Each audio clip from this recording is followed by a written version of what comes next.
Good morning and welcome everyone to today's session of our webinar series, Great Minds Think Alike, where we're going to dig deeper into the business and complexities of mining and really exploring what goes on below the surface.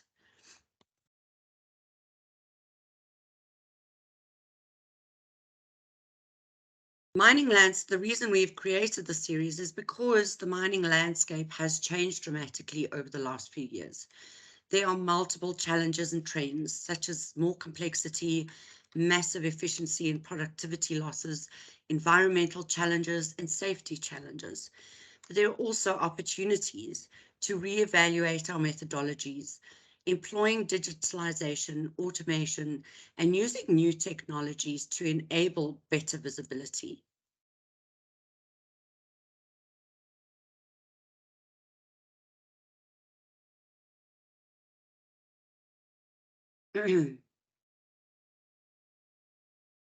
My apologies.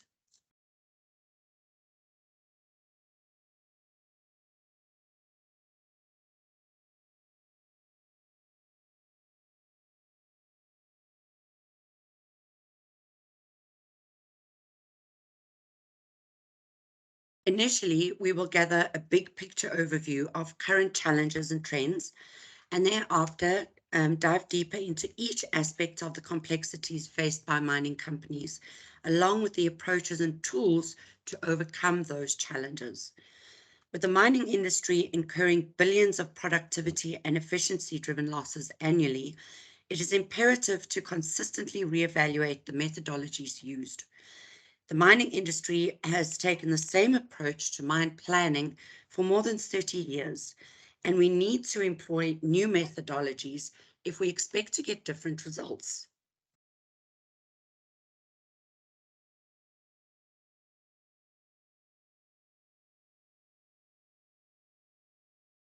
Because the value chain is so complex, we've decided to create a separate session for each element in order to really dig deeper. We've muted everyone in the audience simply to eliminate background noise, but we do want you to interact and participate. So please put your questions in the chat box and we will try to answer all of them at the end of the session. If we do not get to them all, we will reply to you directly in an email. Please remember, for a better viewing experience, if you click on the 3 dots above the More button at the top of your screen, it'll open up a selection panel. If you click full screen, you'll be able to see the presentations more clearly. So obviously in session 1, we did a deep dig into business. In session 2, we really looked at demand planning in particular. Session 3 was about saving lives and the human elements of keeping miners safe. Crushing it, this was last week. We looked at AVEVA's production management system.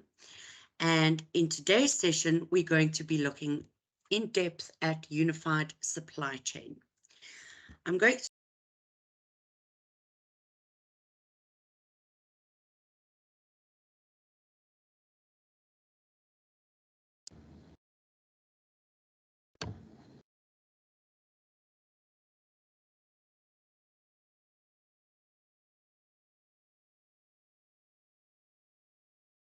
and double the amount of passion. Dilly, over to you.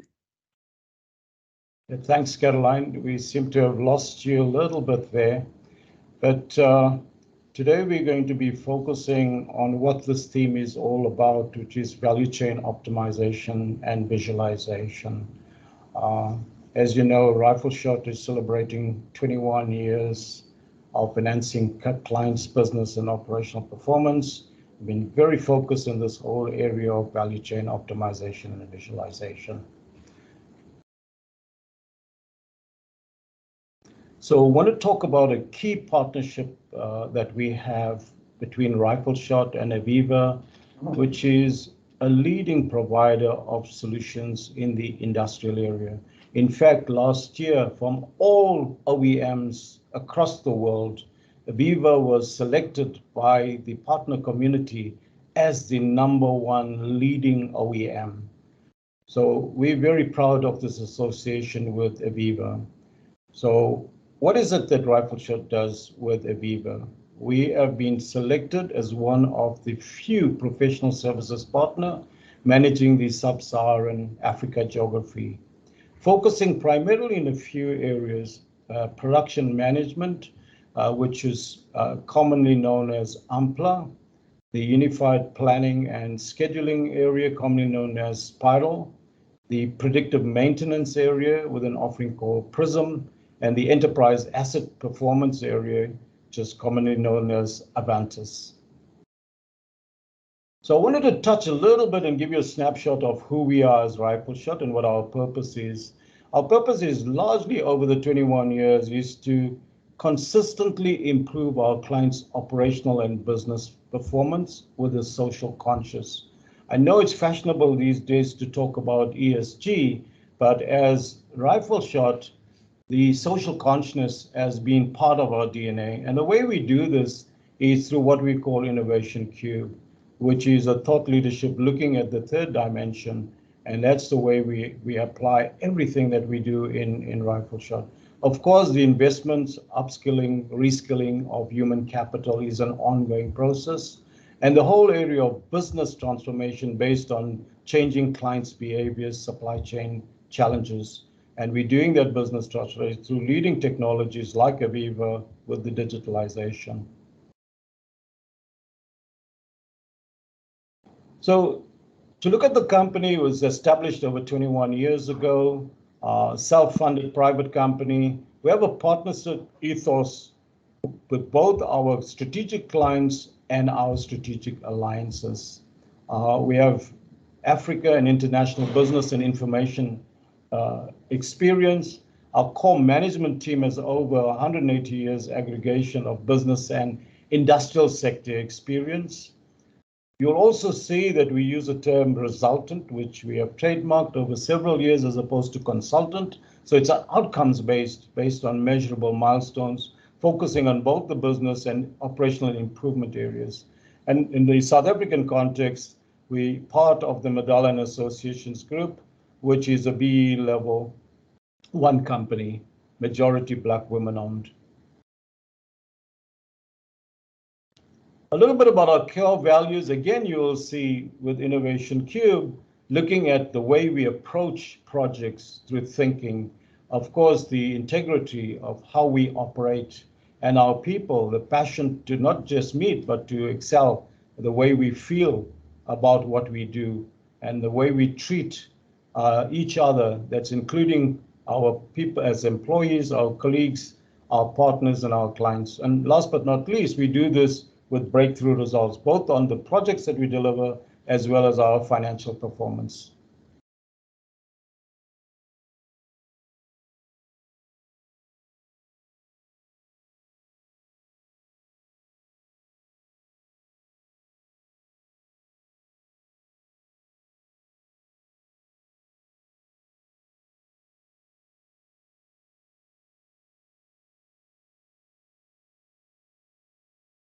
My apologies, I'm having technical issues here. Madeleine will continue in a minute.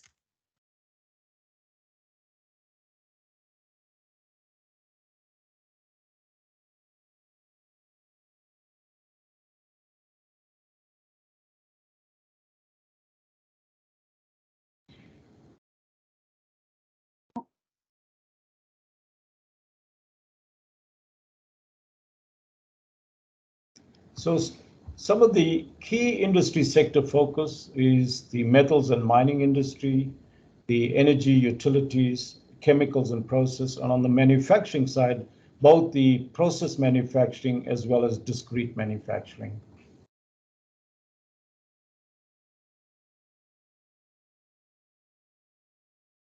So today we are talking with AVEVA, but if you look at the series, we've had a number of presentations and more presentations to come. We touched with Ion on the sales demand forecasting planning. We had a presentation with Adapt IT, which is the control of work, focusing on shifts, logbooks, as well as the electronic permit to work. And we had the session with AVEVA and ISQ, who's the distributor in South Africa, on the production management side with Ampla. And this afternoon at 3 o'clock, we'd be working with PIMSoft Sigmafine on the metals and process accounting side. A little bit about, if you can go back, Madeleine. Now, yeah, how we serve our clients. We have a methodology called BAG, which stands for Business Alignment and Growth, where we have people that are focused with experience in particular industry sectors with the capabilities and offerings from our AEMs. We have dedicated subject matter offerings per technology offerings group, and we have an established project office in South Africa with ongoing service level support agreements. Of course, we also respect the South African transformation and localization goals. And we do this through what we call a SPOC, a single point of contact dedicated per client. And a sampling of some of our long-standing clients, as you can see, there's some very, very well-known brands up here who has trusted us for over several years in the areas that we have focused in the mining, metals, and allied sectors. This is the core team that makes it happen. We complement this team with trusted contractors that we have partnerships over a long period of time.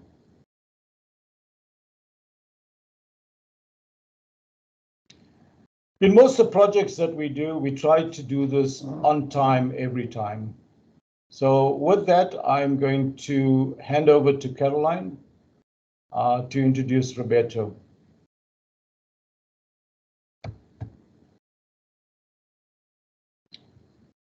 Caroline, you still online? Are you having challenges, or should I introduce Roberto?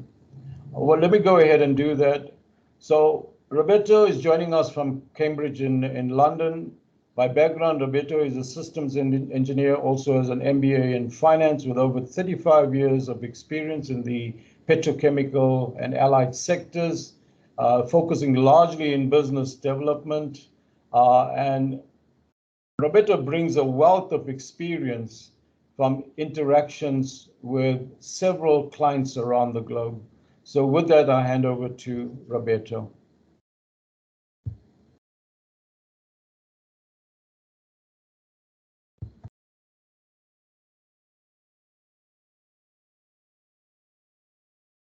Many thanks. Hi, everyone. Good day. Potentially at this stage, let us stop sharing or share at your own way so that we can actually bring the presentation. Yes, thank you.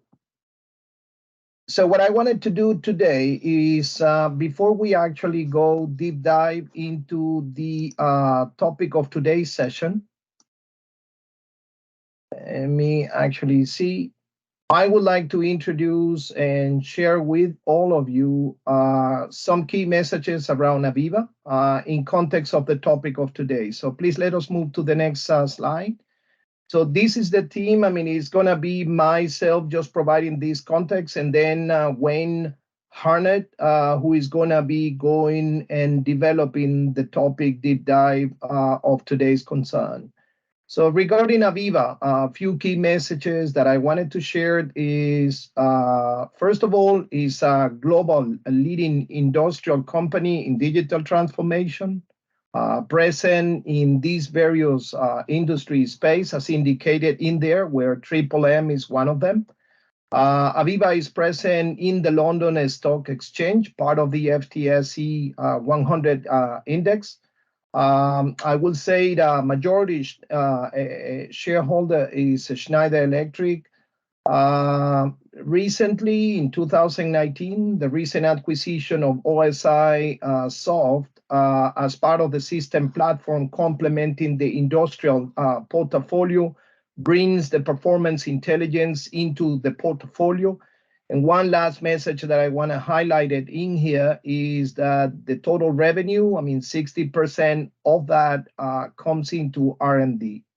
AVEVA, in this slide that is depicted right now, brings 55 years of history into the software industry. And this is what, it is actually embedded in the DNA of the portfolio itself. I mean, there are 3 tracks well indicated and depicted in this slide. The one at the top on the Schneider Electric side, on the Schneider Electric software, track of the merge, 55 years ago, the SimSci brand, the first simulation software, and then the whole evolution through the Invensis and later the acquisition through the Schneider Electric software until today. On AVEVA, also 55 or around 50 years ago, the first computer-aided design system was developed in Cambridge, and then thereafter, evolving into the full unified engineering portfolio that AVEVA brings today as part of the full end-to-end life cycle of engineering of any asset out there. And last but not least, at the bottom, the OSI Soft, 30 years of experience on data industrial management, and basically with the whole evolution through the OSI Pi system platform itself. All 3 merging into a one single portfolio that brings the industrial portfolio from the engineering part, from the operations part, all glued within, let's say, the Pi system platform. The next slide actually shows some of the logos in this space. They are all well-known brands in various, let's say, key other representative. And the last slide, one last message that I wanted to give is about the technology stacking that AVEVA provides in the M space, from the bottom up, the measurement and control, then on the system of record, the Pi system platform, as well as other AVEVA system of record. In this case, we are referring to the Wonderware system platform. And then on the second layer, on the operations and analytics block, we have Pi Vision, as a way to actually highlight everything under the system recording, the asset performance management, and the AVEVA production management that, as indicated by Dilly, last week was introduced by our ISQ colleagues, and which is also called, also well known as AMPLA. Then the planning block, the execution block, and at the top, last but not least, the visualization on enterprise-wide basis for not only visualization, but for performance monitoring at enterprise level across the various sites. So today's topic is going to be on planning. We will introduce and deep dive into the AVEVA Unified Supply Chain. With that, I'll hand it over to Wayne. Please, Wayne, take it from here. No worries. Thanks, Roberto. Yeah, so we're going to dive now into unified supply chain, which is really planning optimization. So there currently, as we deal with clients in the mining and processing sectors, there are 3 priorities that we commonly see emerging. One is a desire to bring greater alignment to a business. So starting with a high profit business strategy that you want to make sure is driving the planning down to scheduling through to execution. Another priority we see is increased reliance on optimization. It's commonly recognized that while companies build up strong in-house knowledge with particular operators and planners, there's a desire to capture that knowledge and have a robust system that can explore the possibilities and arrive at the highest profitable plans that can be achieved. The last area is around emissions and quality control. Quality control is a common objective wherever you're dealing with materials with qualities that you need to meet. But increasingly, there's also an environmental component to this. So this could be tracking of CO2 emissions or other pollutants, ensuring that you're meeting governing constraints for your operation. Just touching a bit more on alignment then. In strategic planning, this is around making sure that you are actually following a strategy that delivers the highest profit overall. So this includes things like targeting the products that you're going to try and produce, particularly product specifications, so quality specifications or which contracts you should be pursuing. What's the strategy that gives the greatest profit? that strategy needs to flow down into your planning and scheduling processes so that it is all aligned in terms of that global objective. That's alignment vertically within the planning layers, but also aligning horizontally. You want to avoid those situations of isolated silos that are not aligned to those global objectives. And finally, that unified vision needs to flow right down into execution and the tracking of your actual history. Now, together, we often refer to that block of functionality as value chain optimization. It's all about unifying the approach. If we look at what that means in a plan to execution workflow, you start with strategic planning. So exploring the different ways of operating the system, and that can include operational strategies. It can also include master planning. So looking at, are there alterations to the physical supply chain that could provide benefit? That flows down in turn to operational planning, what you plan to do for the next 6 to 12 months, which in turn flows down to your short-term scheduling. One of the key things about scheduling is that often you have to be able to rapidly respond to changing circumstances. If the mine starts delivering product of a different quality, or you have unexpected outages, you need to be able to rapidly respond to that situation and reschedule to minimize the impact of those changes. And that involves this next level, which is operations management. Having a system that is both for passing on of execution instructions, but also to be able to track and monitor how your operations are occurring over time. If there's a need, there may well need to be a response to changing circumstances to reschedule your short-term operations. And if some large-scale changes have occurred, that may actually even require a need to do replanning at a higher level. So let's a few key aspects of AVEVA's unified supply chain product.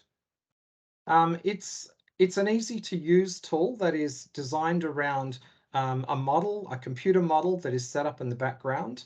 Once that model is created, it's then able to be readily used by a broad range of people within the organization.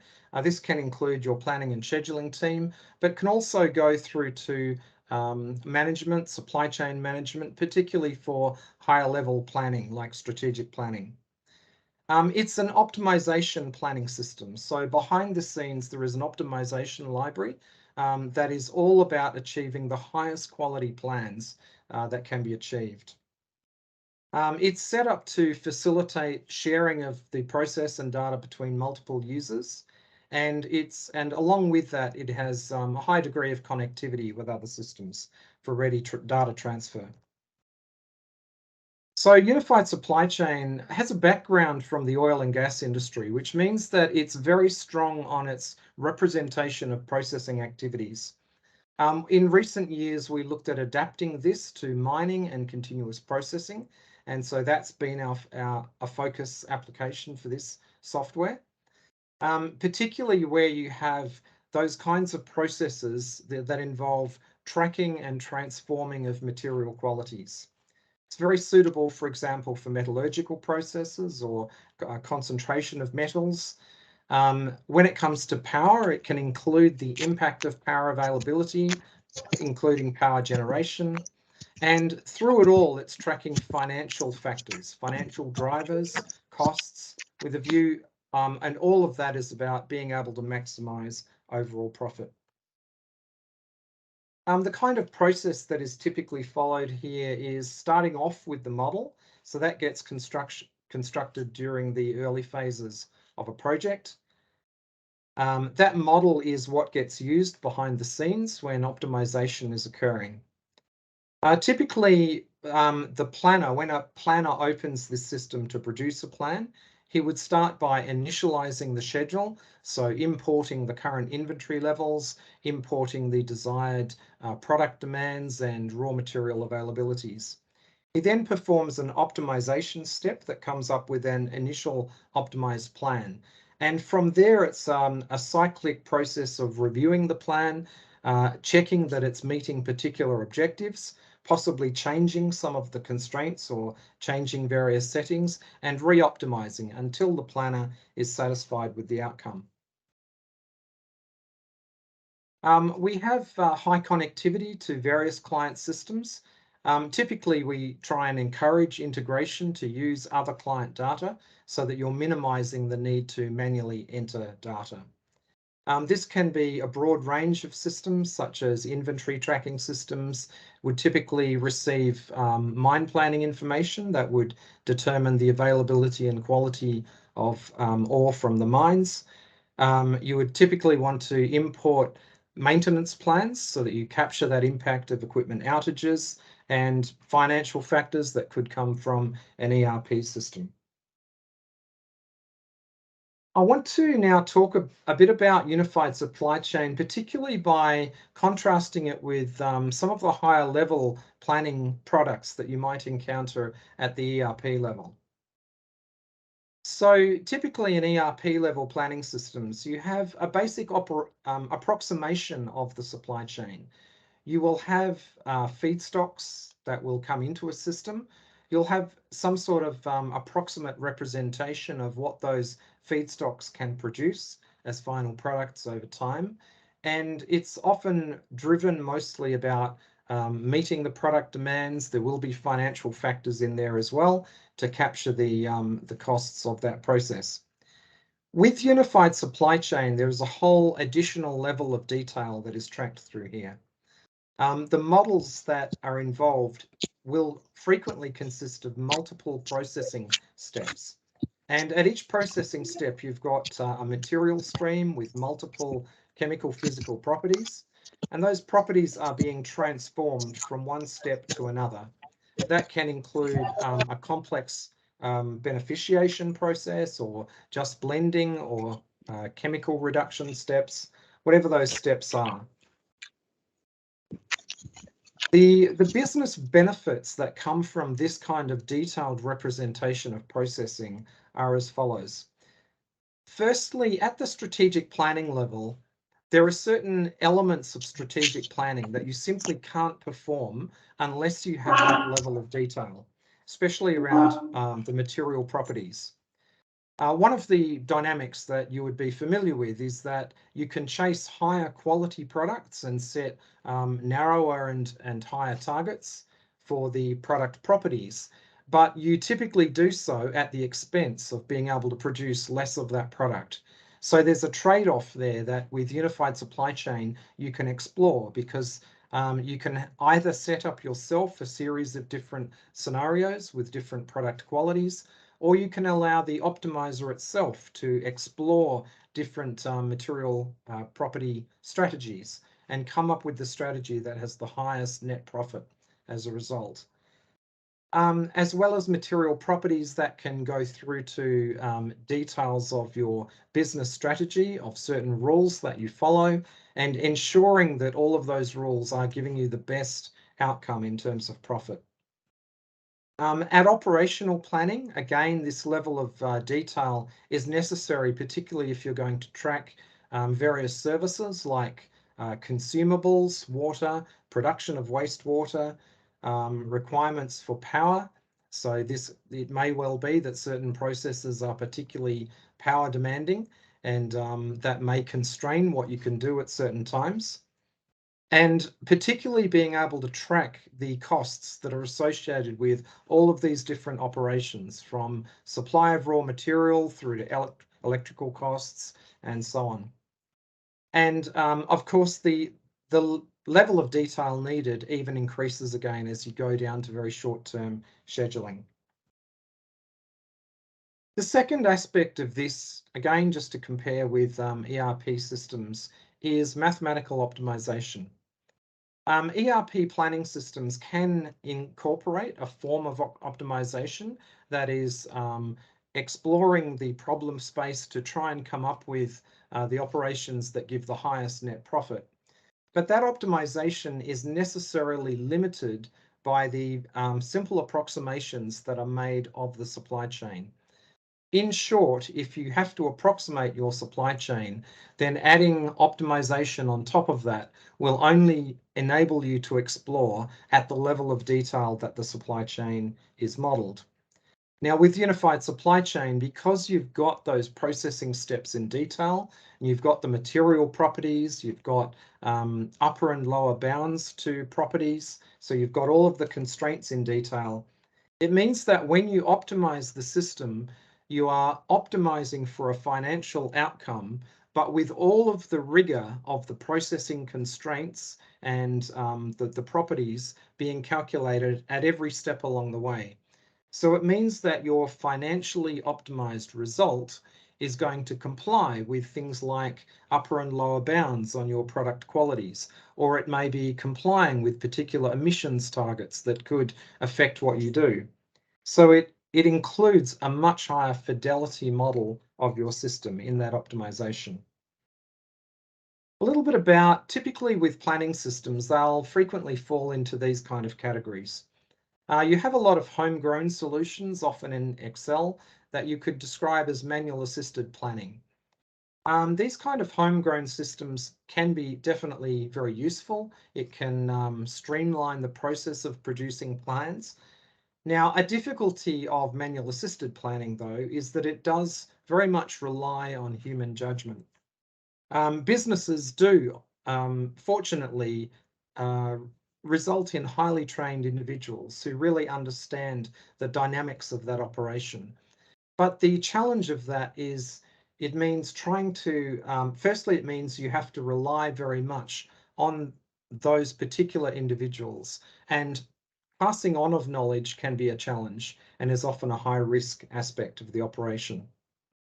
So secondly, what companies frequently try and do is capture that knowledge in heuristic planning or rule-based planning systems. So this is where you take the knowledge of your operators and you try and capture that knowledge in a series of rules that you're then going to apply to automatically work out what is the best thing to do over time.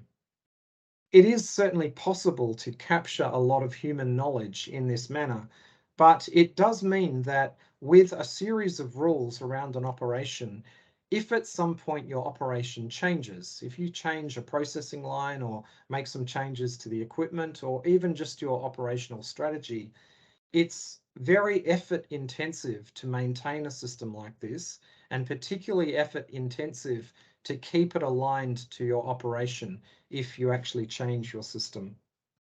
So now we turn to the third area. What is unique about optimized planning is that while you start with a simple model of the supply chain, that model is passed to a very generic optimization library, which actually performs all of the mathematics. What it means is that you don't have to go through that exercise of arriving and capturing very specific business knowledge, other than capturing the business constraints that you need to work to. It means that you end up with a system that is far more robust and can handle change of operations or change of equipment to your system. There's a number of further benefits that come from mathematical optimization. It's particularly effective in functionality like active grade control or ensuring that your product qualities are on track. Got a good little example that I can actually show you. I'll move across to the spiral product. And by the way, you'll note I use the term spiral and unified supply chain interchangeably. It's simply that the name has been updated to unified supply chain. So here I've got a proof of concept model that was produced with 3 mines and a range of pits. And those pits are producing ore with nickel and iron content that varies significantly over time. The ore is shipped either to a transshipment point or, more importantly, sent to a plant receival location. And at the plant receival location, there's some local stockpiling, and then the product is fed to the plant. And the purpose of this optimization was to try and, as much as possible, smooth out the variability in quality coming from these mines and deliver consistent feed to the plant. So here this is the model building environment where the topology was constructed. Now I'm changing to the planning environment. And the first thing we'll do is look at the mine feed quality. So this was the, in this case, it was 12-hour shifts for around a 2-week period. You can see here that the iron and nickel content is varying significantly over time. So from a mine plan, they've determined what the delivery is likely to be. And so there's considerable variability shift by shift. However, when we look at the plant feed inventory, the plant feed quality rather, this is the kind of smoothing that we can achieve by targeting central average grades. And the way that we can achieve this high level of smoothing is by selectively placing the material on and off those stockpiles that we saw in the topology.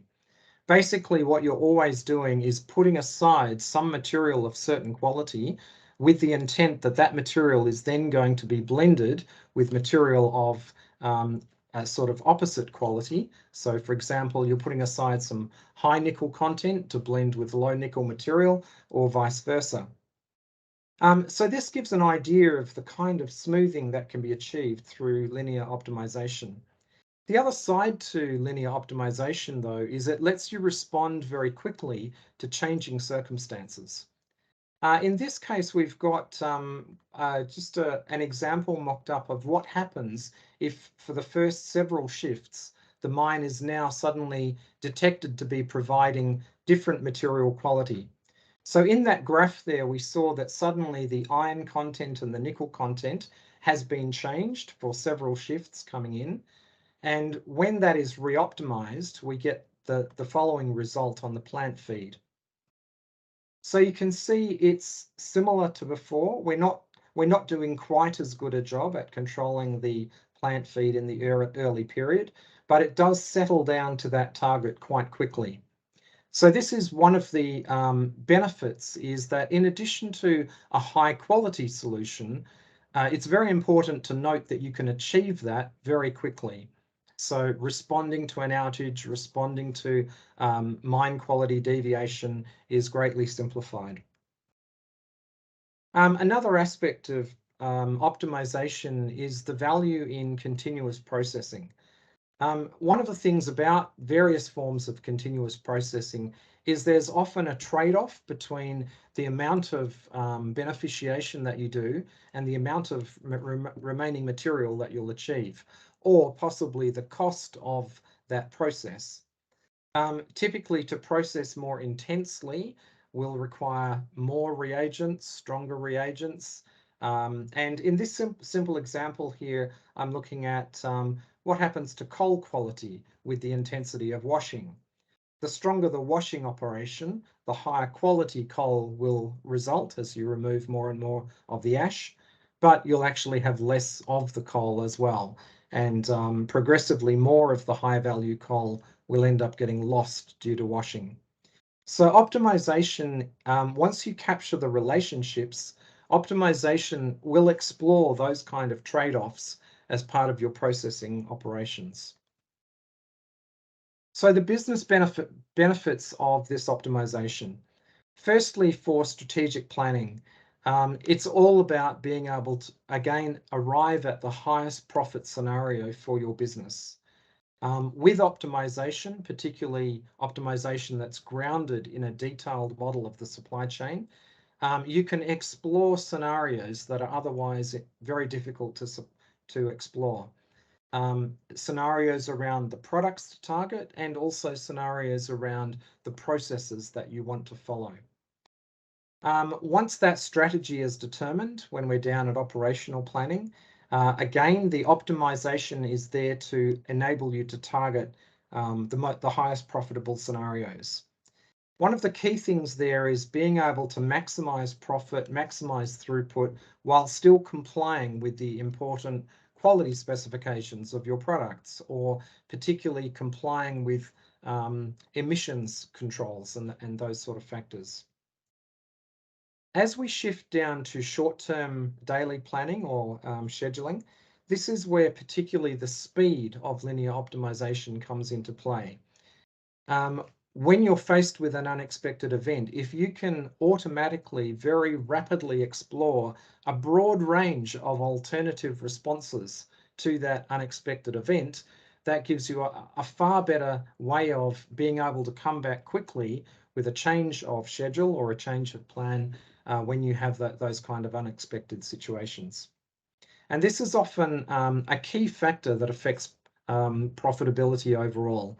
Unless you can respond quickly enough, for example, to address and correct grades deviating away from what the mine plan said it would deliver, you can very easily end up with stockpiles of material that are off spec from quality.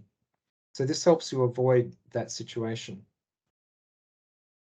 So the use of optimization in mining, metals, minerals overall is well established back in the mining space.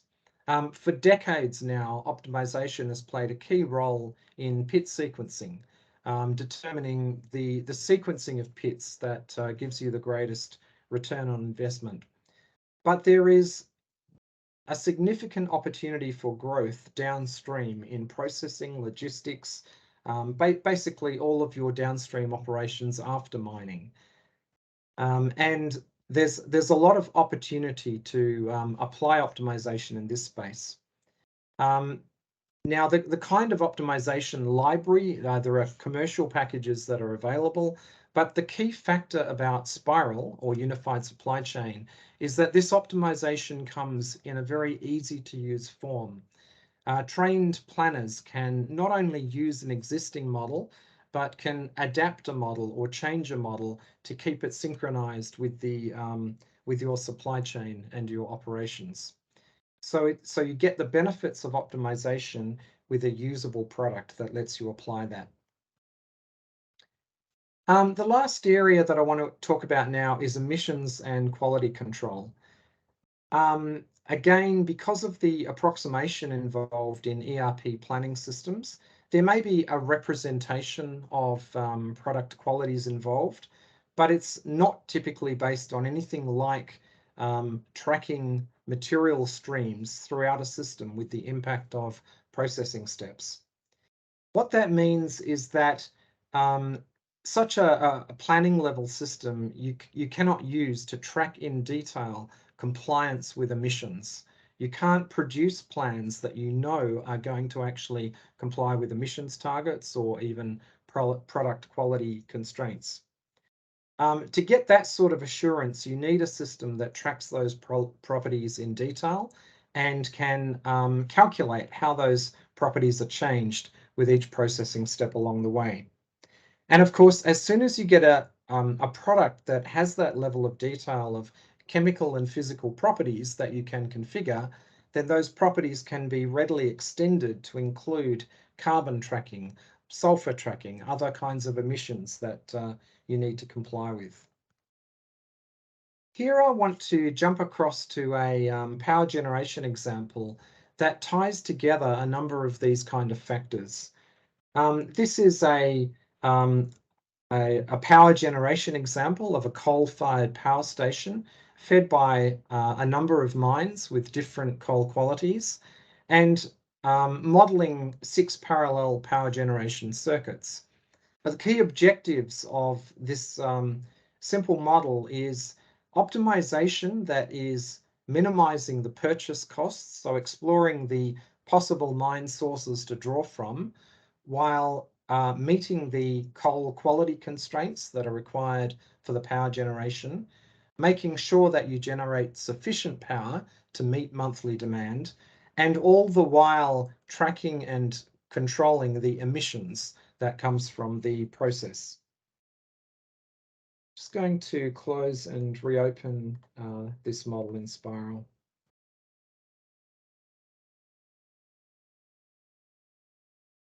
So in this case, I've got a couple of scenarios in place, one with emissions unconstrained and one with emissions constrained. And we can use that to see the impact of emissions constraints on the overall throughput.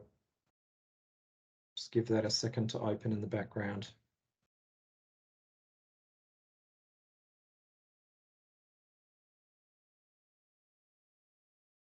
So we'll start with our base case.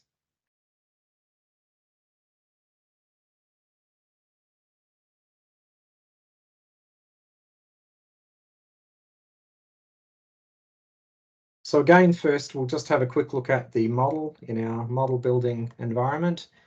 So here you can see the 4 mines feeding by a number of transfer mechanisms: conveyor, truck, train. There's some stockpiles that sit before the power station.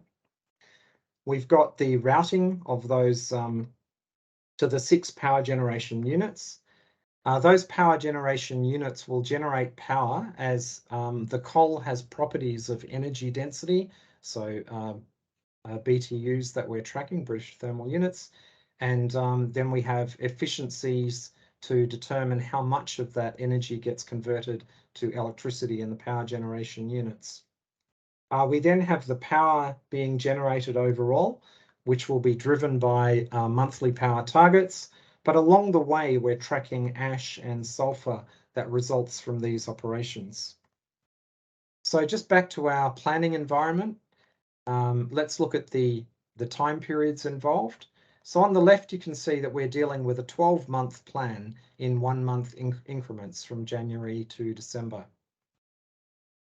Some of the key drivers, we start with the mine feed. So the mine feed, let's have a look firstly at the properties. So this is the month-by-month properties that we expect from the 4 different mines. And you can see that the ash, sulfur, moisture, and calorific value of the coal is changing month by month. Secondly, there's constraints on the quantities.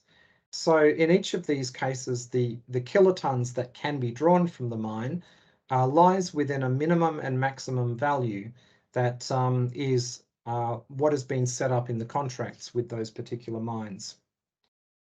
When just other kinds of inputs there, so the power station inputs, we've got various capacities that apply to the transport options like truck capacities and so on. Availabilities of the power generation units over time, and that changes from time to time as you've got perhaps scheduled maintenance on those units. And so on it goes. We've got the inputs, and many of those would be imported values. When we run this, firstly, we get a number of, we can have alerts and key KPIs from the run. So here we're looking, we can see the monthly demand. We've got minimum and maximum alerts and error minimum and maximum alerts to make sure that we're meeting the monthly demand each month. And you can see we've got those alerts showing in the green to say that our optimized solution is sitting nicely within the target range. And we're producing 3,000 megawatts. We've got some stats around whether we have how much we're utilizing the available capacity, our utilization of the stockpiles, and then we come to things like the overall net profit and sulfur emissions. Sulfur emissions quite important. And you can see, taking the sulfur emissions, you can see that in February and March, we've got red alert symbols there. In fact, right through those early months, we've got alerts on sulfur as we exceed the maximum sulfur allowance.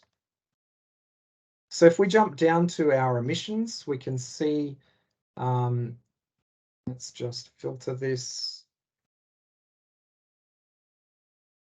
Right, we're now looking at the sulfur emissions over time, and we're working with a nominal 12,000 cap, but we've actually not applied it in this run. And we can see then things like the total power being generated as a result. What's key here is the red line is the demand, the green line is what we're achieving in total, and then you've got the individual power units that make that up. So if we look at something like what happens when you change case to a sulfur capped case, so with the sulfur capped case, now if we go back to the emissions, you can see that we've applied a 12,000 cap to the sulfur content, and that comes into play in March, and we're sitting right on that limit all the way through to September. But that capping does come at a cost. Firstly, it means that we're changing the mines, changing the mix of the mine materials that is being drawn from. And secondly, it has an impact on the total power that can be produced. So again, the red line here was the monthly demand. And you can see that now, because of the emissions capping, we're falling a bit short through those months. But with the power of optimization, this is pointing us to the best that we can achieve given the constraints of the system. Okay, so that was our coal generation example. And particularly what stands out about this is it's not considering just one thing like net profit. It's net profit subject to making sure that you're meeting the monthly power demands, making sure that you comply with quality constraints and comply with emissions. So it pulls together a wide range of factors when generating those plans. So the advantages then of emissions and quality control, the business benefits. When it comes to strategic planning, it means that that high profit strategy that you're trying to produce is a strategy that's going to incorporate those other secondary considerations that you can't do without. It will be a high profit strategy that will actually meet the emissions constraints or the product quality targets that you need to meet. So it combines together a number of things that go beyond what you can achieve with simpler ERP level systems. For operational planning, when it comes to producing your 6-month or 12-month plan, it means that you can significantly reduce risk.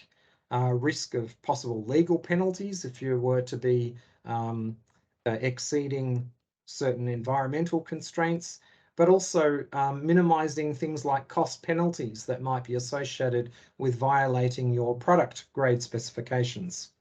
Again, it's a result of tying together the many considerations into the one plan optimization.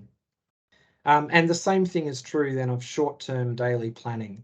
Again, the key to short-term planning is being able to respond very quickly to changing circumstances. So if you suddenly found, for example, that one of your mines was delivering material with additional contaminants that will negatively impact and might violate emissions constraints, it's a matter of being able to rapidly explore what do you do about that? How do you change your mix or change your processes so that you can address those emissions? A quick real example from a recent deployment. A while back, we actually deployed unified supply chain in the largest coal mine in the world, and this is in Wyoming in the US. So this is a very large open pit coal mining operation. They've got many hundreds of mining pits that are active, and they've got many hundreds of contracts in place that relate the dollar per tonne that they receive for coal to the coal quality. So that will tie back things like to impurities, ash content, and BTU content. And the idea there is to try and maximize the revenue of the loaded trains by targeting the material to the trains with contracts that will give the highest dollar return for that material. In this case, they had quite a flexible supply chain that could send coal to a number of different silos or blending sheds. So they had quite a broad degree of freedom when it came to how coal was blended.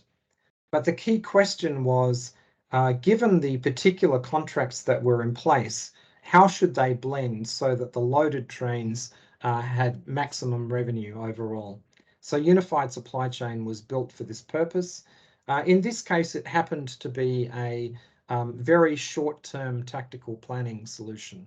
So we were actually, in this case, modeling right down at 1-hour time increments. Though the more typical kind of usage of unified supply chain is monthly time periods within a 12-month plan, like we just saw in the coal blending example, or possibly down to daily shift-based level of granularity. That's a lot more typical. So just recapping on some of the advantages, it's a well-defined product with, it's defined for multiple users on a client-server arrangement. So it's a secure environment with controlled access to the system. Users are defined with their appropriate level of access.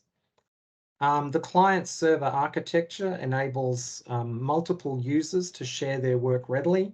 You can check out a plan, make changes, check it back in. You can even see changes that others have produced. So it streamlines that collaborative workflow. The configurable model platform reduces the effort to construct the model in the first place. That significantly reduces the effort to keep the model aligned with your supply chain. If you put in new equipment or a new processing line, you can simply make that addition to the product itself, so the system as a whole still reflects your operation.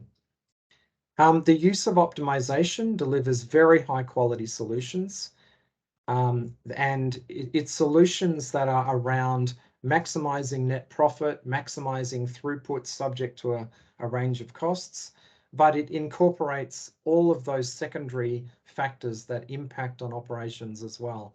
Power availability, consumables, quality, all of those factors.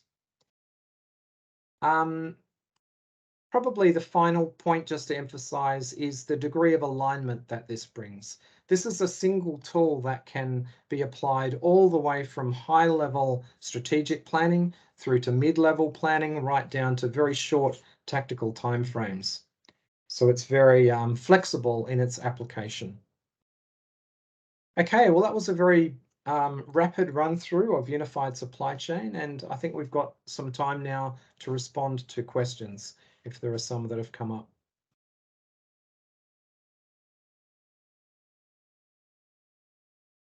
Wayne, Caroline has put one on the chat. How long would it take to deploy a system like this? What would be the typical timelines? So typically a small sort of small to moderate project, we could be looking at a 4 to 6 month timeline. If it's quite a large comprehensive project, then that could be heading out more to the 9 month kind of time frame.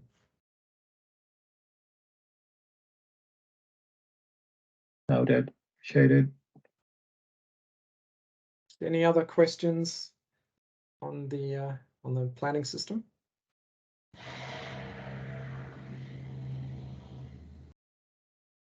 Oh yeah, so a question here about returns as you deploy. We frequently encourage a staged approach with this, so that you might well deploy to a certain level of detail and level of coverage of a supply chain. And then as you see that the system is providing value, yeah, you may well then want to provide additional detail. Perhaps deepening the coverage of material properties and that sort of thing. So yes, we would encourage a staged approach there, so you see the returns early on, and then with progressive increments, you can see benefits increase over time. Typically, because of the supply chains and the difference this makes to profitability, there can be very short payback times when you consider ROI.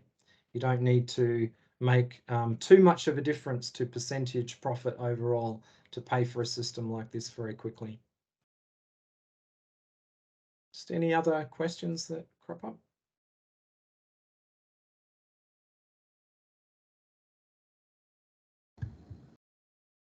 No worries. Okay. Well, if anybody thinks of any other questions they'd like to know, please just let us know and we'll get back to you by email.